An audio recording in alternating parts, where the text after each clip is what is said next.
Mis padres ocultaron el testamento de mi abuela, robaron mi herencia de $2 millones y se la entregaron a mi hermano mimado. Tiempo después, la verdad salió a la luz y la justicia hizo su trabajo.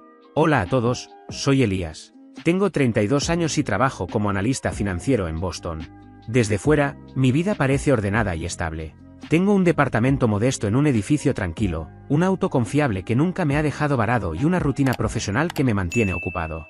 Pero la historia que voy a contar no es sobre mi carrera ni sobre mis pequeños logros personales. Es sobre la familia que creí conocer durante toda mi vida y la traición monumental que nunca vi venir hasta que fue demasiado tarde para evitarla. Para entender por completo lo que pasó, necesito regresar al principio de todo. Crecí siendo el hijo responsable de la familia, el que nunca causaba problemas ni pedía nada. Desde que tuve la edad suficiente para trabajar de manera legal, conseguí empleos de medio tiempo. Primero fue repartir periódicos a las 5 de la mañana antes de ir a la escuela, sintiendo el frío del amanecer mientras recorría las calles vacías. Luego trabajaba en una tienda de abarrotes los fines de semana, apilando productos y limpiando pasillos. Más tarde conseguí un trabajo como mesero en un restaurante italiano durante las noches y fines de semana. Cada dólar que ganaba lo guardaba con meticulosidad en una cuenta de ahorros que había abierto por mi cuenta. Mis padres, Daniel y Patricia, nunca preguntaron si necesitaba ayuda económica o apoyo. Solo asumían que yo estaba bien porque nunca me quejaba ni pedía nada. Mi hermano menor, Marcus, era diferente por completo desde el día en que nació. Parecía tener un aura dorada permanente a su alrededor que lo hacía intocable. Si respiraba cerca de una tarea doméstica, mis padres actuaban como si hubiera conquistado el mundo entero. Cada mala calificación que traía a casa venía acompañada de una excusa elaborada sobre maestros injustos, compañeros de clase ruidosos o distracciones comprensibles. Cada desastre que creaba, desde romper ventanas jugando pelota hasta chocar el auto familiar contra un buzón de correo, siempre era culpa de otra persona, de las circunstancias difíciles, del clima impredecible, de cualquier cosa excepto de él mismo. Recuerdo con claridad una tarde de noviembre cuando tenía 17 años. Había trabajado un turno doble agotador en el restaurante italiano y llegué a casa cerca de las 11 de la noche con los pies adoloridos y oliendo intenso a salsa marinara y ajo. Marcus, que tenía 15 años en ese momento, estaba sentado cómodo en el sofá de la sala comiendo pizza recién ordenada que mis padres le habían comprado porque había tenido un día difícil en la escuela. Cuando pregunté con genuina esperanza si había quedado algo de comida para mí, mi madre me miró como si hubiera pedido algo extravagante e irrazonable y dijo con tono casual: ¿trabajas en un restaurante? ¿No es así? Pensé que comerías allí durante tus turnos. No discutí ni insistí. Nunca lo hacía porque había aprendido que no servía de nada. Mis padres no solo permitían el favoritismo obvio y constante hacia Marcus. Lo celebraban de forma activa y sin ninguna vergüenza. Lo adoraban como si fuera una especie de príncipe destinado a la grandeza. Cuando Marcus cumplió 16 años, le compraron un auto nuevo y brillante directo de la agencia. Cuando yo cumplí 16 años 2 años antes, recibí solo una tarjeta de felicitación genérica y un billete arrugado de $20 metido dentro. Cuando Marcus fue aceptado en una universidad estatal mediocre con calificaciones apenas aceptables, organizaron una fiesta de celebración completa con familiares y amigos. Cuando yo gané una beca académica completa para una universidad mejor clasificada, mi padre asintió distraído por encima de su periódico matutino y volvió de inmediato a leer la sección deportiva. La única persona en toda mi familia extendida que me trató de verdad como si importara era mi abuela Elena. Ella era de esas personas calladas pero brillantes e increíbles por su percepción, que no necesitaban hacer ruido para que cualquiera supiera que era la persona más inteligente en cualquier habitación donde entrara. Había crecido en pobreza absoluta durante tiempos difíciles, trabajado sin descanso durante toda su vida adulta sin quejarse nunca y había terminado sus años con una casa completa sin hipoteca, varias propiedades de alquiler bien mantenidas y un fondo de ahorros e inversiones que sorprendía a cualquiera que conociera los números reales. Sin embargo, nunca se jactaba de nada de esto ni mencionaba su éxito financiero.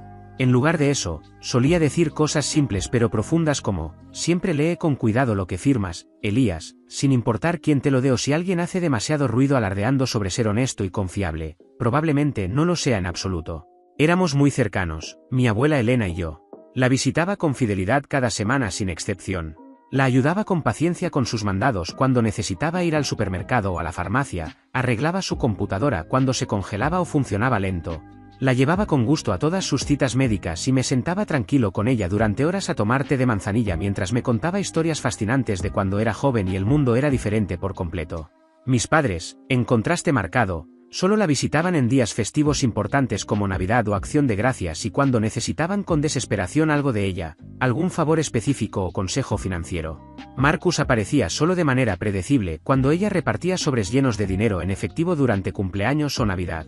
Un hermoso día de primavera que recuerdo con viveza, mientras la ayudaba con paciencia a configurar su sistema de banca en línea porque quería poder revisar sus cuentas más fácil desde casa, ella se detuvo de forma abrupta en medio de escribir su contraseña y me miró directo a los ojos con esa intensidad que usaba cuando tenía algo importante que decir. Sabes bien que me he asegurado de que estarás bien en lo financiero cuando me vaya de este mundo, ¿verdad?, dijo con esa voz firme que usaba cuando hablaba en serio sobre asuntos importantes.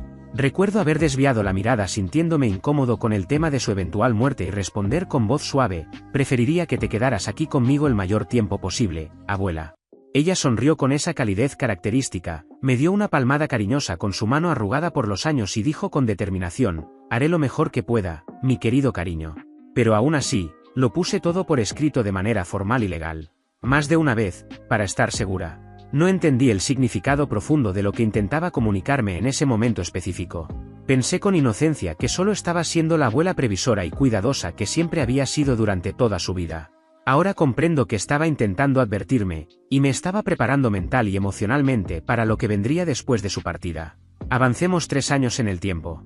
La abuela Elena falleció tranquila después de una breve pero agresiva enfermedad que la consumió rápido. Dolió profundo en mi alma, aunque su muerte no fue del todo inesperada dado su deterioro visible. Yo estuve allí durante sus últimas semanas difíciles, visitándola con religiosidad en el hospital todos los días después de terminar mi trabajo, sosteniendo su mano frágil mientras dormía inquieta, leyéndole artículos interesantes del periódico cuando estaba despierta y alerta. Mis padres aparecieron solo de forma esporádica y siempre con prisa, con excusas elaboradas sobre reuniones de trabajo urgentes o compromisos sociales que no podían cancelar. Marcus vino una sola vez durante todo ese periodo terrible y pasó todo el tiempo distraído mirando su teléfono celular en lugar de hablar con su abuela moribunda. Cuando falleció en paz un martes gris por la tarde, yo estaba allí sentado a su lado. Sostuve firme su mano delicada mientras tomaba su último aliento débil y se iba para siempre. Mis padres llegaron apresurados 2 horas después de que todo había terminado, como si hubieran estado esperando de forma deliberada la confirmación oficial antes de molestarse en hacer el viaje al hospital. El funeral fue pequeño, sencillo y digno, justo como ella lo habría querido sin ostentación innecesaria. Después de que la ceremonia formal terminó, mientras la gente se dispersaba lenta bajo un cielo gris y amenazante de marzo, mi padre se acercó directo a mí con pasos decididos. Su tono era extraño, formal y casi corporativo cuando dijo seco, necesitamos manejar el testamento oficial y todo el papeleo legal relacionado. Ven a nuestra casa mañana por la tarde sin falta. No era una invitación amigable, era una orden apenas disfrazada de solicitud educada. Llegué puntual al día siguiente, todavía entumecido y desconectado por el duelo reciente. La casa de mis padres tenía ese olor característico a café viejo mezclado con algo dulce que no supe identificar. Ellos ya estaban sentados, rígidos, en la mesa formal del comedor, con una pila ordenada y sospechosa de papeles legales frente a ellos. Marcus se recostaba con desgano en una silla cercana, distraído con su teléfono, como si estuviéramos en una reunión rutinaria de oficina y no hablando del legado de nuestra querida abuela recién fallecida. Mi madre se aclaró la garganta de esa manera particular y ensayada que siempre hacía antes de decir algo que había practicado varias veces. Entonces, el testamento oficial de la abuela es algo complicado en su naturaleza, dijo eligiendo con cuidado cada palabra. Mi padre intervino rápido y brusco antes de que yo pudiera formular una pregunta sobre qué significaba complicado en este contexto. Complicado en este caso significa directo que tú no recibes nada de la herencia, Elías. Sentí como si me hubieran golpeado brutal en el estómago con un martillo gigante. ¿Qué estás diciendo? Fue todo lo que logré articular con voz débil. Según la versión cuidadosamente elaborada que me presentaron, la abuela había revisado su testamento en los últimos años para dejar la casa principal y la mayor parte de sus activos directamente a mis padres, además de un regalo monetario considerable destinado a Marcus para ayudarlo a ponerse de pie en la vida.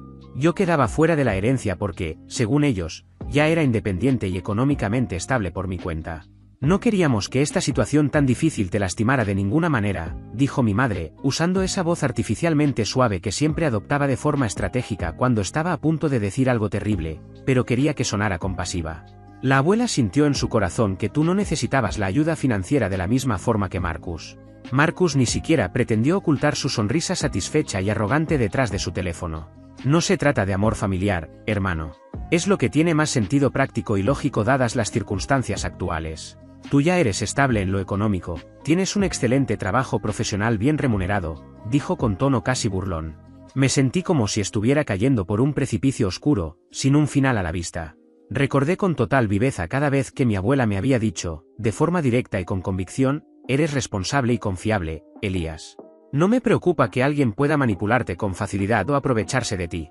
También recordé cuando mencionó de manera explícita que había dejado todo por escrito de forma formal, usando deliberadamente la palabra en plural, testamentos, y no el singular, testamento. Respiré profundo tratando de mantener la compostura y dije con toda la calma que pude reunir en ese momento, ¿puedo ver el testamento completo antes de firmar cualquier cosa? Mi padre deslizó de forma mecánica un documento grapado a través de la mesa pulida, hacia mí, sin mostrar la menor emoción. El papel resultaba sospechoso, parecía una impresión genérica sacada de algún sitio web comercial de plantillas legales básicas, con una redacción torpe que decía, de manera elemental, dejo todos mis bienes terrenales a mis queridos hijos, seguida de algunos regalos específicos redactados de forma amateur y poco profesional. Mi nombre completo aparecía una sola vez, perdido en una cláusula genérica y vaga que se limitaba a decir, reconozco tener un nieto, sin que se mencionara ningún legado en concreto. Al final del documento había un sello notarial estampado y varias firmas garabateadas que apenas parecían legibles, mucho menos auténticas. No soy un abogado certificado, pero por mi trabajo analítico leo y reviso contratos complejos con regularidad. Aún así, algo en aquel documento completo se sentía profunda e instintivamente equivocado. El lenguaje legal utilizado no sonaba en absoluto como la forma meticulosa y educada en la que mi abuela solía expresarse. Durante décadas había contado con el mismo abogado personal, un hombre respetado llamado Robert Hutchinson, perteneciente a una firma legal prestigiosa del centro. Reconocía perfectamente el nombre de esa firma porque en el pasado había ayudado a escanear documentos importantes para ella. Sin embargo, el membrete oficial de Hutchinson no aparecía por ninguna parte en ese supuesto testamento. Aún así, me encontraba en un estado de shock emocional profundo, procesando un duelo reciente, sentado incómodamente en la casa de mis padres mientras ellos me observaban con la intensidad de halcones hambrientos esperando que la presa se moviera. Mi padre rompió deliberadamente el silencio tenso. Este documento ya ha sido presentado formalmente ante el Tribunal de Sucesiones del Condado. Solo necesitamos que firmes estos formularios adicionales para poder cerrar la herencia completa sin más demoras. Son trámites estándar, liberaciones legales, reconocimientos rutinarios, dijo con un tono frío y calculado. Me deslizaron más documentos a través de la mesa. Entre ellos había un formulario oficial de recibo y liberación legal, otro en el que se me pedía reconocer formalmente que había revisado el testamento completo con detenimiento y que no tenía objeciones válidas, y uno más donde declaraba haber recibido una divulgación total y transparente de todos los activos, además de renunciar de forma explícita a cualquier derecho futuro a impugnar la distribución establecida. La voz inconfundible de mi abuela resonó con claridad en mi mente, como una campana de advertencia, lee siempre con extremo cuidado todo lo que firmes, sin importar las circunstancias. Así que eso hice. Leí despacio y de manera meticulosa cada palabra, mientras la impaciencia de mi madre se hacía cada vez más visible en la forma en que se movía en su silla tapizada. Es completamente estándar en estos casos, Elías. Todo el mundo tiene que firmar documentos como estos durante un proceso de herencia, dijo ella, con una irritación creciente apenas disimulada. Esto es solo para dejar constancia oficial en el expediente del tribunal, añadió mi padre con evidente impaciencia. Si no firmas hoy, estarás retrasando innecesariamente todo el proceso legal sin una razón válida. Eso solo incrementó mi sospecha instintiva. Si de verdad no iba a recibir nada, como afirmaban con tanto énfasis, ¿por qué les preocupaba tanto que el proceso se retrasara unos días más? Decidí, de manera consciente, seguirles el juego por el momento. ¿Les importa si tomo algunas fotografías de estos documentos? Solo para poder revisarlos con más cuidado después, en privado, pregunté. Mi padre frunció el ceño de forma evidente. No hay ninguna necesidad de hacer eso. Me haría sentir más tranquilo, respondí, manteniéndome firme pero sereno. No me estoy negando a firmar. Solo quiero copias digitales para mis propios registros. Mis padres intercambiaron una mirada larga, cargada de significado. Finalmente, mi madre forzó una sonrisa tensa y poco natural. Está bien, supongo que no hay problema. Tomé fotografías claras de cada página con mi teléfono, asegurándome de que cada palabra quedara perfectamente legible. Luego volví a leer los documentos con lentitud, haciendo notas mentales sobre la redacción específica de ciertas cláusulas, y finalmente firmé. Sé que algunos leerán esto y gritarán a sus pantallas que fui un completo idiota por firmar. Pero en ese momento aún conservaba una pequeña esperanza irracional de que, por alguna razón, mi abuela hubiera cambiado de opinión sobre mí. Además, confiaba en que, si algo no estaba bien, esas fotografías digitales podrían resultar importantes más adelante. Y lo fueron, tal como lo había presentido. Los meses siguientes fueron emocionalmente brutales. El duelo me golpeaba en oleadas impredecibles y abrumadoras. Durante el día me sumergía con intensidad en el trabajo, aferrándome a hojas de cálculo complejas y proyecciones financieras para mantener la mente ocupada. Por las noches, me quedaba solo en mi departamento silencioso, observando fotografías viejas y descoloridas de mi abuela y de mí en tiempos más felices. Mientras tanto, mis padres y Marcus comenzaron a mostrar de repente oportunidades financieras extrañas, difíciles de explicar. Mis padres pusieron en venta su vieja casa modesta de 3 habitaciones y se mudaron a una propiedad mucho más grande y lujosa, ubicada en un vecindario claramente mejor. Marcus, por su parte, compró un auto deportivo nuevo, brillante y ostentoso, y publicó fotos presumiéndolo en todas sus redes sociales, como si hubiera sido un logro alcanzado exclusivamente por mérito propio. Cada vez que preguntaba con curiosidad contenida, recordando que la abuela no parecía tener tanto dinero líquido disponible, la conversación se cerraba de inmediato con respuestas que sonaban ensayadas. Decían que la casa se había vendido por mucho más de lo esperado, que algunas cuentas de retiro valían bastante más de lo que imaginaban, y que, en cualquier caso, no era asunto mío. Yo ya estaba bien económicamente. Escuché esas mismas frases tantas veces que terminaron sonando como líneas memorizadas al pie de la letra de un guión cuidadosamente preparado. La cosa que terminó de abrir la verdad oculta fue algo tan simple como una pieza de correo ordinario. Había llevado un par de cajas viejas con fotografías y recuerdos sentimentales desde la casa de la abuela cuando la limpiamos tras su muerte. Un sábado lluvioso, mientras empujaba esas cajas más adentro del closet para hacer espacio, algo delgado se deslizó de repente entre 2 álbumes de fotos polvorientos. Era una pequeña llave de metal plateado colgada de una cadena fina, con una etiqueta de plástico adherida que mostraba el nombre de una sucursal bancaria específica y una serie de números. Reconocí el banco de inmediato. No era el que ella usaba para su cuenta de cheques diaria, donde se depositaba su pensión mensual. La conexión fue inmediata, una caja de depósito seguro.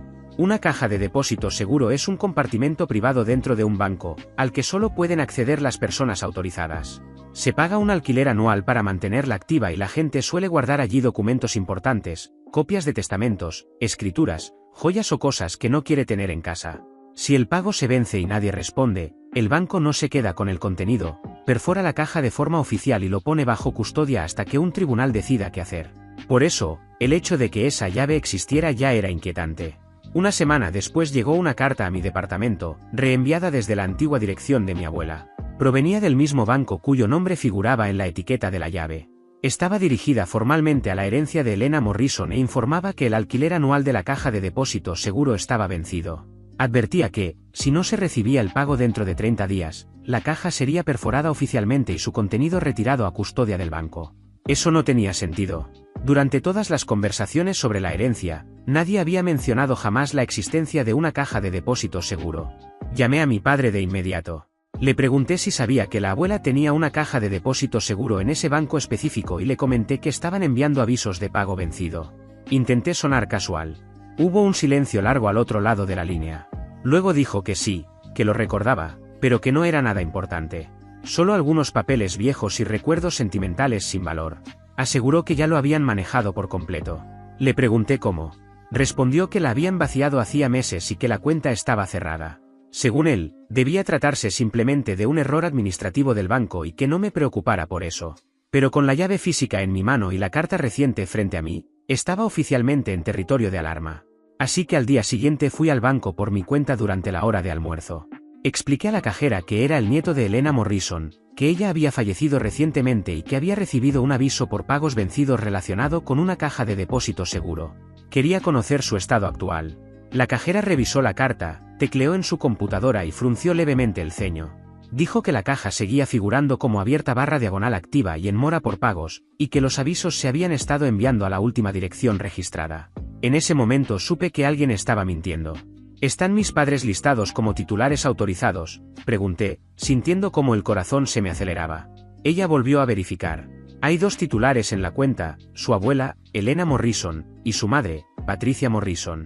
Mi pulso se disparó aún más. ¿Hay alguna nota en el sistema? ¿Alguien accedió a la caja después de que mi abuela falleció? La cajera frunció el ceño con mayor intensidad mientras leía la pantalla. Hubo un acceso registrado hace algunos meses por su madre, pero la caja todavía figura como oficialmente abierta.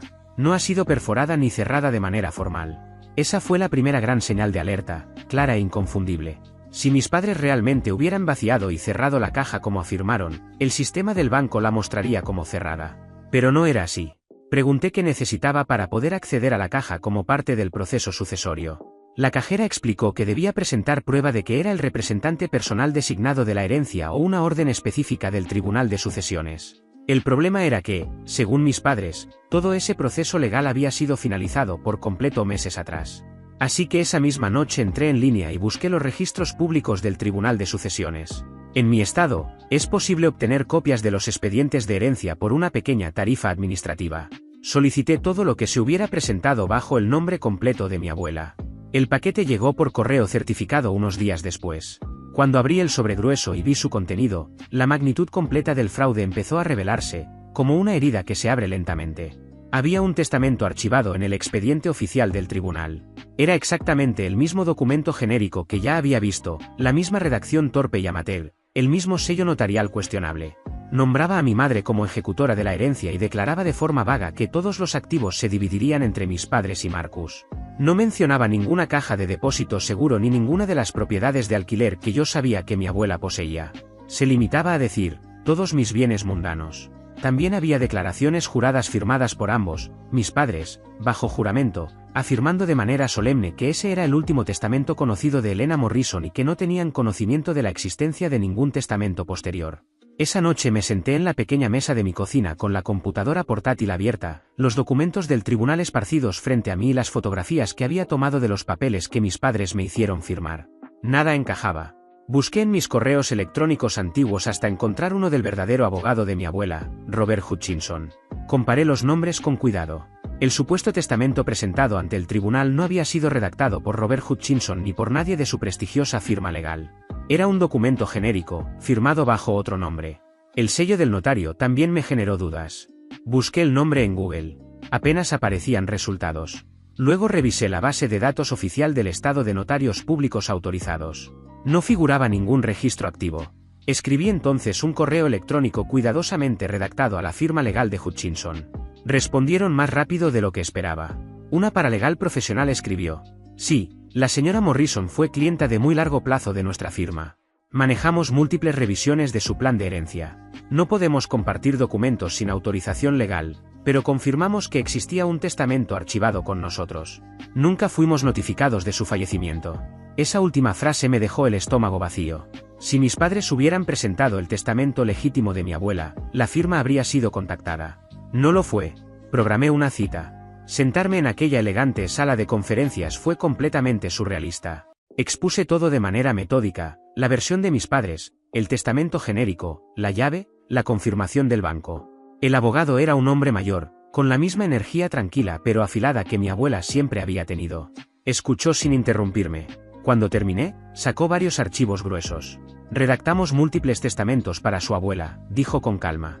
Los primeros dejaban la mayor parte a sus padres. Más adelante, hace unos 4 años, ella empezó a hacer cambios significativos. Hizo clic en su computadora y giró la pantalla hacia mí. El último testamento ejecutado que tenemos archivado aquí lo nombra a usted, Elias Morrison, como único beneficiario primario de la totalidad de su herencia. Allí estaba, claro como el cristal, mi nombre completo, correctamente escrito, acompañado de un lenguaje legal que sonaba exactamente como mi abuela. Legados específicos, su casa, su dúplex de alquiler y el resto de todos mis activos líquidos. Más abajo, una cláusula destacaba: reconozco haber proporcionado apoyo financiero sustancial a Daniel, Patricia y Marcus durante mi vida. Esta distribución es intencional. El documento estaba firmado con su caligrafía inconfundible, notariado de forma profesional y fechado casi un año después del documento falso. ¿Por qué este testamento nunca fue presentado ante el tribunal?, pregunté. El abogado suspiró. Conservamos los originales en nuestra bóveda. Nunca fuimos contactados tras su fallecimiento. Es posible que encontraran un borrador antiguo o que produjeran un documento nuevo. Lo que está archivado no es su último testamento válido. Luego hizo la pregunta clave. ¿Tiene motivos para creer que hubo activos ocultados o desviados? Pensé en la propiedad transferida a Marcus, en la casa vendida, en el auto nuevo. Sí, respondí. Tengo razones sustanciales. Se recostó en su silla. Esto ya no es solo un asunto de sucesiones. Estamos hablando de posible fraude, ocultamiento deliberado de un testamento y perjurio. Podemos solicitar la reapertura de la herencia y notificar al fiscal de distrito. Una parte de mí quería enfrentar a mis padres de inmediato. Otra recordaba cada manipulación, cada mentira cuidadosamente ensayada. Elegí el camino de la venganza paciente y meticulosa. Contraté al abogado en ese mismo momento. Durante las semanas siguientes construimos un caso de acero. La firma legal produjo el testamento original junto con notas manuscritas de mi abuela. Amo a mis hijos y a mi nieto por igual. Pero ya he brindado apoyo sustancial a Daniel, Patricia y Marcus. Quiero que Elías tenga la seguridad que merece. Contactamos al banco de forma oficial. En cuanto recibieron la notificación, bloquearon de inmediato cualquier acceso a la caja de depósito seguro para que nadie pudiera tocar su contenido. Luego, a través de una orden judicial, exigimos que entregaran todo el historial relacionado con esa cuenta. Fue entonces cuando todo quedó al descubierto. Mis padres habían firmado documentos legales jurando que no existía ningún testamento más reciente y que no sabían de ningún otro.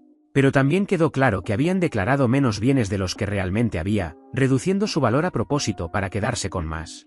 Mi abogado presentó todo ante el tribunal en una moción para reabrir la sucesión. El juez la concedió. La oficina del fiscal de distrito se involucró poco después. Ocultar un testamento y mentir bajo juramento no son simples errores, son delitos. Yo no dije nada. Cuando se jactaban del condominio de Marcus gracias a la abuela, asentía en silencio y cambiaba de tema.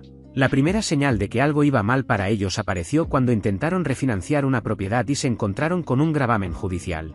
Eso significaba que un juez había puesto una marca legal sobre el inmueble, no podían venderlo, hipotecarlo ni mover dinero con él sin autorización del tribunal. La propiedad estaba, en los hechos, congelada. Era la prueba de que el caso ya estaba activo y que sus bienes estaban bajo revisión. La segunda señal fue imposible de ignorar. Poco después, recibieron la notificación oficial de la audiencia judicial. Mi madre me llamó alterada. «Elías, ¿hiciste algo con la herencia?» Fingí ignorancia. Me llegaron unas cartas del tribunal. «¿Qué ocurre?» «Necesitamos hablar», dijo, con la voz tensa. «Claro», respondí. «En la audiencia». Y colgué. En el tribunal, el juez expuso los hechos con frialdad quirúrgica. Existía un testamento posterior válido que me nombraba beneficiario primario. La firma legal lo presentó oficialmente. La caja de depósito seguro contenía una copia adicional del mismo testamento y una carta manuscrita devastadora. La carta no dejaba espacio para interpretaciones. Mi abuela escribió: «No confío en que Daniel y Patricia respeten mis deseos si estos no les benefician a ellos y a Marcus. Instruyo a cualquier tribunal a tratar el testamento adjunto como la expresión definitiva de mis intenciones». Más abajo añadió: «Si alguien ha afirmado que solo existía un testamento anterior, no está diciendo la verdad». El fiscal presentó las pruebas. Mis padres habían presentado un testamento falso, firmaron declaraciones juradas negando la existencia de documentos posteriores y desviaron activos. Habían vendido la vivienda unifamiliar de 2 niveles a una empresa fantasma controlada por Marcus por un valor muy inferior al de mercado. El notario del testamento falso jamás estuvo comisionado en nuestro estado. Mis padres intentaron parecer confundidos. Mi madre rompió en llanto. Mi padre alegó que el documento del abogado debía de ser solo un borrador preliminar. El juez no lo aceptó. Yo permanecí en silencio. Tranquilo, dejé que los documentos y las propias palabras de mi abuela hablaran por mí. El juez dictaminó que el testamento final era válido y que había sido ocultado de manera intencional. Toda la sucesión anterior quedó anulada. El tribunal ordenó a mis padres y a Marcus rendir cuentas por los bienes desviados. El monto total ascendía a alrededor de $2 millones. En el ámbito penal, el fiscal presentó cargos por fraude, perjurio y robo. Todos aceptaron acuerdos de culpabilidad. Recibieron penas de prisión, periodos de libertad condicional y órdenes de restitución significativas. El día de la sentencia, mi madre me sujetó del brazo. «¿Cómo pudiste hacer esto? Mandaste a tus propios padres a prisión». Me solté con calma. «Ustedes hicieron esto cuando decidieron robarme y mentirle a un juez. Era nuestro dinero», murmuró Marcus. «La abuela nos amaba más». Lo miré fijamente. La abuela lo dejó todo por escrito, de su propia mano. Confiaba en mí. «Ustedes eligieron cometer delitos. Los vi alejarse esposados. No sentí alegría. Solo cierre». Después volví a la casa de mi abuela. Con la ayuda del abogado, la titulé a mi nombre. En su mesa extendí el testamento y la carta que había dejado. Leí una frase que me quebró. «Confío en Elías para ser justo, incluso cuando otros no lo sean». Lloré por primera vez. No de tristeza, sino de liberación. No despilfarré el dinero. Pagué mis deudas, di el pago inicial para un lugar propio. Renové la casa de mi abuela y la alquilé a una pareja que la cuida con respeto. Invertí una parte de forma conservadora y reservé dinero para terapia. Corté todo contacto con mis padres y con Marcus. Contacto cero. Sin llamadas, sin mensajes, sin intermediarios. No me interesa qué hagan con sus vidas, cómo enfrenten las deudas, los procesos por fraude ni las consecuencias de tener antecedentes penales. Esas ya no son mis cargas. Son las suyas. Yo seguí adelante. Así que les pregunto, ¿creen que actué mal? Algunos días me cuestiono si pude haber manejado las cosas de otra manera. Pero entonces recuerdo la carta de mi abuela y lo tengo claro, hice exactamente lo que ella quería que hiciera. Defender la verdad, proteger lo que era justo y seguir caminando. La vida continúa. Y por primera vez en mucho tiempo, lo hace en paz. Gracias por ver. Si aún no te has suscrito, por favor hazlo y activa la campana de notificaciones para mantenerte al día con más historias impactantes de la vida real que suceden a tu alrededor.